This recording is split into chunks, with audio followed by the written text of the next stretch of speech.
Assalamualaikum warahmatullahi wabarakatuh. Halo semua, kembali lagi bersama saya Siva Anggraini. Pada kesempatan kali ini saya akan memaparkan materi hasil dari resume saya mengenai pengembangan media audio pembelajaran. Sebelumnya terima kasih kepada Pak Pitono dan Bu Retno selaku dosen pengampu mata kuliah pengembangan media pembelajaran Penmas. Itu dia pembukaan dari saya. Semoga kalian yang menonton video ini dapat mengambil insight yang berguna untuk mengembangkan ide-ide baru yang lebih kreatif dan inovatif ke depannya. Selamat menonton, enjoy!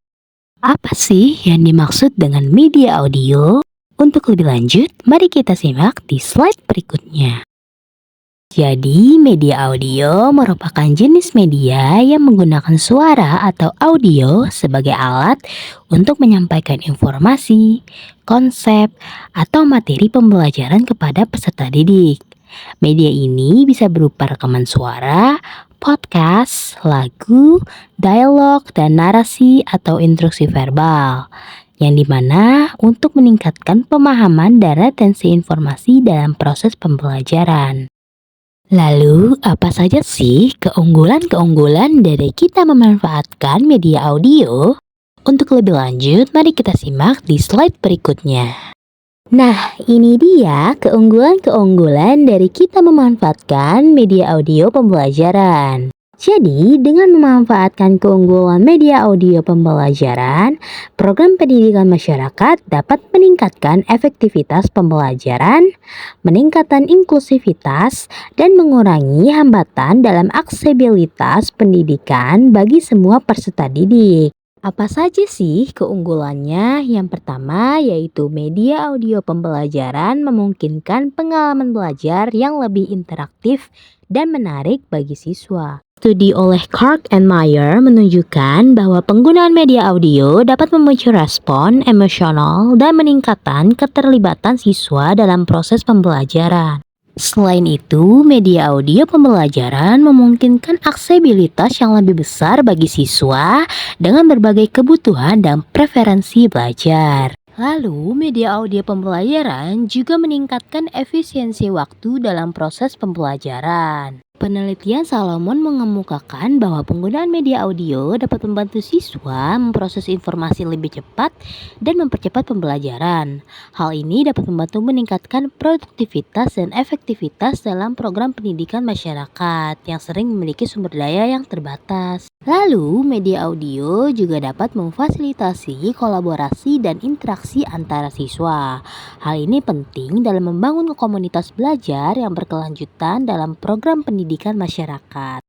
Selain itu, media audio pembelajaran dapat membantu mengatasi hambatan geografis dan logistik dalam pembelajaran. Penelitian oleh Lenerol menunjukkan bahwa penggunaan media audio dapat memfasilitasi pembelajaran jarak jauh dan mengurangi keterbatasan aksesibilitas fisik bagi siswa. Lalu, penggunaan media audio pembelajaran juga dapat membantu memperkaya pengalaman belajar siswa melalui variasi dalam penyajian informasi. Hal ini penting dalam menjaga keengganan dan melibatkan siswa dalam program pendidikan masyarakat. Lalu, media audio pembelajaran dapat membantu menyampaikan pesan dengan lebih efektif dalam konteks budaya dan bahasa yang beragam. Studi oleh Savigon menunjukkan bahwa penggunaan media audio dapat membantu memfasilitasi pemahaman dan komunikasi lintas budaya dan lintas bahasa. Selanjutnya, media audio pembelajaran juga dapat membantu mengurangi beban kerja bagi para pengajar dan fasilitator dalam program pendidikan masyarakat. Penelitian oleh Carl menunjukkan bahwa penggunaan media audio dapat membantu mengotomatiskan sebagian proses pengajaran dan memungkinkan pengajar untuk fokus pada interaksi dengan siswa. Dan yang terakhir, penggunaan media audio pembelajaran juga dapat membantu mengurangi biaya dalam pengembangan dan penyediaan materi pembelajaran. Studi oleh Smirerol menunjukkan bahwa media audio dapat menjadi pilihan yang lebih hemat biaya dibandingkan dengan media pembelajaran tradisional seperti buku teks atau materi cetak. Selanjutnya, apa saja sih tahapan-tahapan dalam merancang konten audio instructional yang efektif? Untuk lebih lanjut, mari kita simak di slide berikutnya. Nah, ini dia tahapan-tahapan operasional yang dilakukan dalam merancang konten audio institusional yang efektif. Yang pertama, ada tentukan tujuan pembelajaran. Identifikasi tujuan pembelajaran yang jelas dan spesifik untuk konten Anda yang akan dibuat. Pastikan juga tujuan tersebut dapat diukur dan terkait dengan kebutuhan audiens Anda. Selanjutnya, kenali audiens. Lakukan analisis audiens untuk memahami kebutuhan, preferensi, dan karakteristik audiens target Anda. Pertimbangkan juga tingkat pengetahuan, minat, dan gaya belajar mereka. Selanjutnya, kembangkan skrip. Buat skrip yang rinci dan terstruktur untuk konten Anda. Skrip harus mengikuti urutan yang logis dan menyajikan informasi dengan jelas dan menarik. Selanjutnya, pilih narator yang tepat. Pilih narator yang memiliki suara yang jelas, menarik, dan sesuai dengan audiens target Anda. Pastikan narator memiliki pengalaman dan kemampuan yang sesuai untuk menyampaikan konten dengan efektif. Lalu, gunakan bahasa yang sederhana dan mudah dipahami. Hindari penggunaan istilah teknis yang rumit atau bahasa yang sulit dipahami. Gunakan bahasa yang sederhana dan mudah dipahami oleh audiens target Anda. Lalu, tambahkan efek suara yang relevan. Gunakan efek suara yang sesuai dan relevan untuk meningkatkan daya tarik konten audio Anda. Efek suara dapat digunakan untuk menekankan poin penting, menciptakan suasana, atau meningkatkan keterlibatan para pendengar. Lalu, perhatikan kualitas audio. Pastikan kualitas audio konten Anda itu tinggi dan jelas. Gunakan peralatan rekaman yang baik dan pastikan lingkungan rekaman bebas dari gangguan atau kebisingan yang mengganggu. Lalu, rancang dengan durasi yang tepat. Tentukan durasi konten audio yang sesuai dengan kompleksitas materi dan perhatian audiens target Anda. Hindari membuat konten yang terlalu panjang sehingga dapat memengaruhi konsentrasi dan retensi informasi pendengar. Selanjutnya, sediakan kesempatan interaksi. Sediakan kesempatan bagi para pendengar untuk berinteraksi dengan konten audio. Misalnya dengan menyisipkan pertanyaan refleksi atau tugas praktis. Interaksi ini dapat meningkatkan keterlibatan dan pemahaman siswa. Lalu, uji coba dan evaluasi. Lakukan uji coba terhadap konten audio dengan sejumlah kecil audiens target untuk mendapatkan umpan balik. Evaluasi respon pendengar dan perbaiki konten sesuai dengan kebutuhan Anda. Lalu, publikasikan dan sebarkan. Setelah konten audio selesai, publikasikan dan sebarkan ke audiens target Anda melalui platform yang sesuai seperti situs web, aplikasi, atau media sosial. Terakhir, lakukan pembaruan dan peningkatan berkelanjutan. Terus pantau kinerja konten audio Anda dan lakukan pembaruan atau perbaikan sesuai dengan umpan balik, perkembangan baru dalam bidang yang relevan.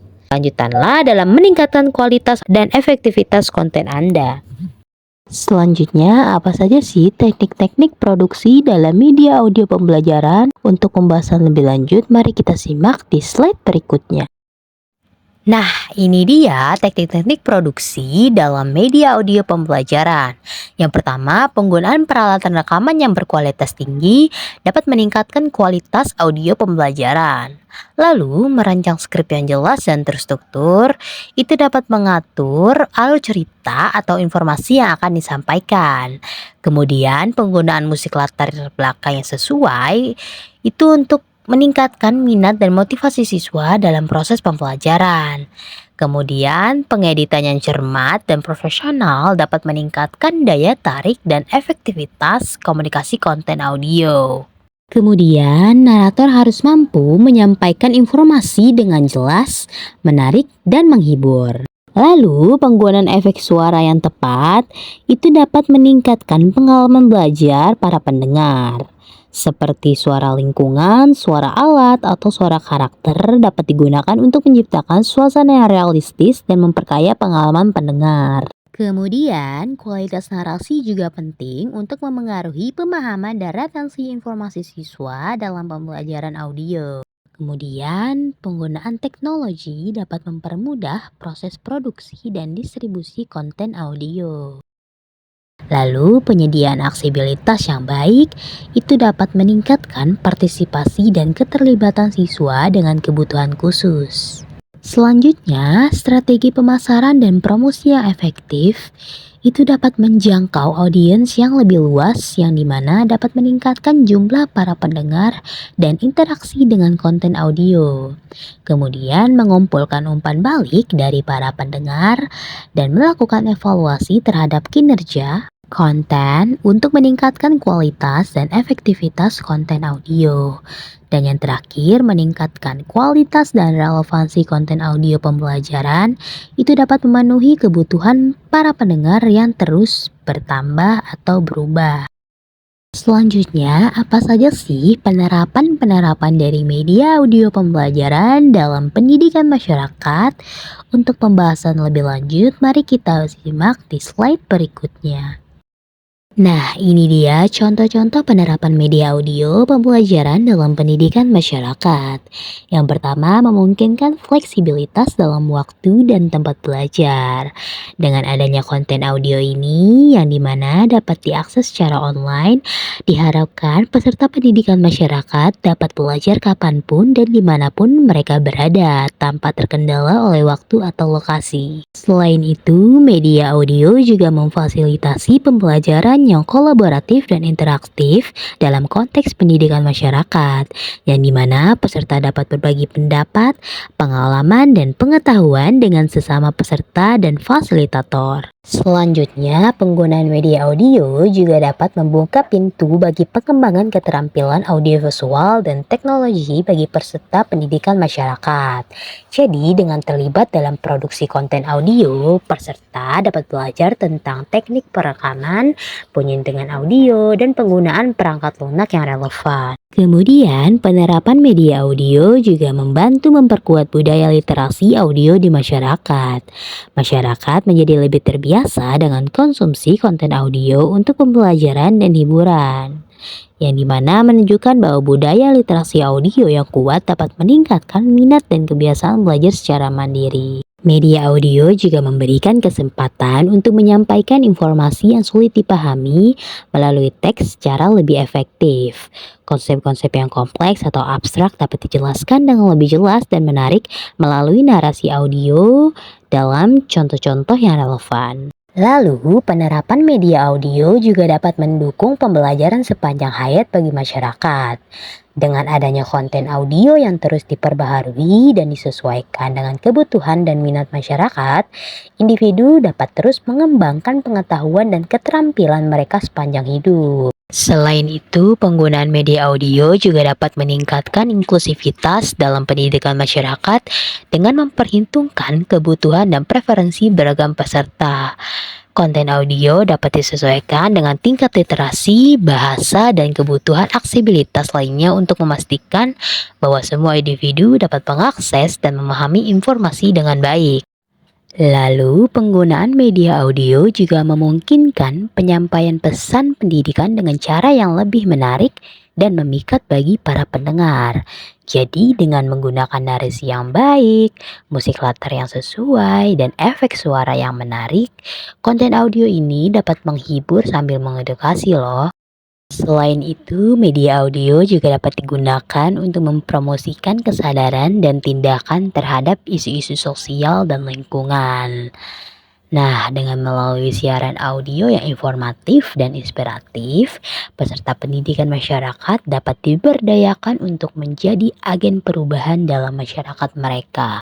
Selanjutnya, penerapan media audio juga memberikan kesempatan bagi para peserta didik dan organisasi pendidikan untuk mengukur dan mengevaluasi efektivitas pembelajaran secara lebih sistematis. Melalui analisis data tentang tingkat partisipasi, pemahaman materi, dan umpan balik para peserta didik, mereka dapat terus meningkatkan kualitas dan relevansi konten audio. Dan yang terakhir, penerapan media audio dalam pendidikan masyarakat juga dapat membantu menciptakan komunitas belajar yang berkelanjutan dan berdaya. Nah, dengan melalui interaksi antar peserta dan fasilitator dalam siaran radio, hubungan sosial dan dukungan antar sesama dapat ditingkatkan, menciptakan lingkungan pembelajaran yang inklusif dan memberdayakan. Selanjutnya, apa saja indikator untuk mengevaluasi efektivitas media audio pembelajaran? Untuk lebih lanjut, mari kita simak di slide berikutnya. Nah, ini dia beberapa indikator dalam evaluasi efektivitas media audio pembelajaran. Ada apa saja sih? Mari kita bahas. Yang pertama ada pemahaman materi.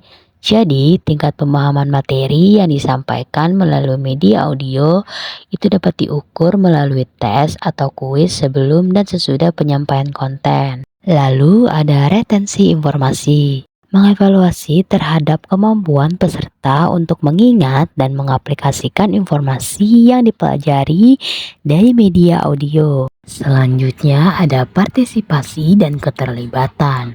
Indikator ini mengukur tingkat partisipasi dan keterlibatan peserta dalam proses pembelajaran melalui media audio. Data partisipasi seperti jumlah unduhan atau durasi dengar dapat menjadi penanda keterlibatan. Selanjutnya ada umpan balik peserta.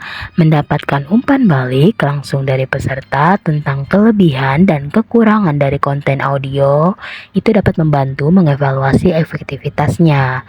Survei atau wawancara dengan peserta dapat digunakan sebagai alat untuk mendapatkan umpan balik. Selanjutnya yaitu peningkatan keterampilan. Evaluasi terhadap peningkatan keterampilan atau pengetahuan yang dihasilkan dari pembelajaran melalui media audio. Lalu ada perubahan perilaku. Jadi indikator ini mengukur sejauh mana penggunaan media audio telah menghasilkan perubahan dalam perilaku atau kebiasaan peserta.